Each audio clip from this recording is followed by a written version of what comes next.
I'm Brian Shaw, health educator here at Sacramento Native American Health Center. Welcome to another moving episode of the Health Education Minute, where we take about 60 seconds to explore a health topic where we can protect ourselves while protecting each other. I bet you've heard that vaccines save lives, and this is true. Vaccines for various diseases certainly protect the person being vaccinated by allowing our immune system to create defenses to address the illness. Vaccines work in a couple of ways. Firstly, and ideally, by preventing the disease in the first place. If you receive a flu vaccine, this should, in theory, prevent you from getting the flu in the first place. But when that doesn't happen, we rely on vaccines' secondary action, preventing serious disease, hospitalization, and even preventing death. This is the intended purpose of vaccines on an individual level.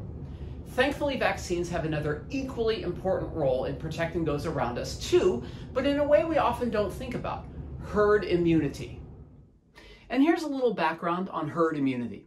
Humans are a lot like herd animals, similar to goats, sheep, and cows, in that we have a collective group or herd of people that we spend time around.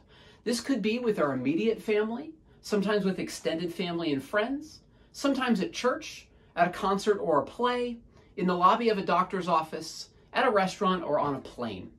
And much like our herd animal counterparts, disease can make its way into these groups and spread easily. We've seen it with COVID-19, the flu, measles, and many others. Once one member of the group gets it without protection, many others can suffer too, and end up in the hospital or possibly dead. This includes the young, the elderly, and anyone with a weakened immune system, undergoing cancer treatment, and even those who don't have the luxury or time to be sick. And here's where vaccines come in. When most members of our herd are fully up to date with vaccinations, the disease has very few opportunities to spread and make others sick, accomplishing the first vaccine goal of preventing the disease in the first place. This is only accomplished when at least 8 or 9 of every 10 people is up to date with their vaccine for that disease. Conversely, when just a few of our herd members remain unvaccinated or not up to date, it creates more opportunity to infect everyone in the herd to some degree. If I am vaccinated, but most of my herd is not only are they at risk, but I'm at risk too. So let's look at a situation we all know about to illustrate this point, and that is seatbelts. Seatbelt wearing is one of the greatest public health interventions of the past century. In the 1940s, car manufacturers started offering them in cars, recognizing the value of this life-saving device. When you add to that modern safety features like airbags, rigid car structure, anti-lock brakes, automatic braking, and driver alert monitors, this makes driving so much more safe, but there are limits to that.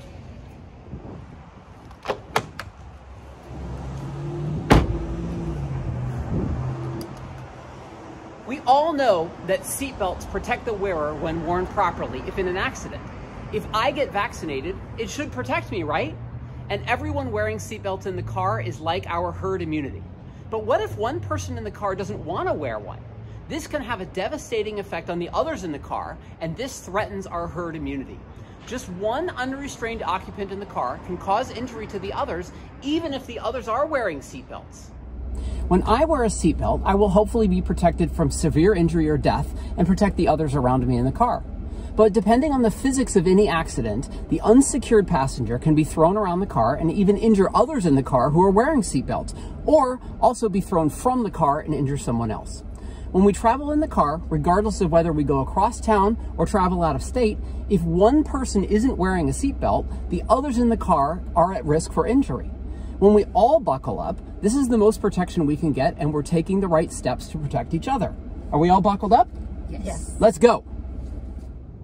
So as you can see, herd immunity is the component of vaccines we tend to forget about, but is so important in the overall effectiveness and purpose of vaccination.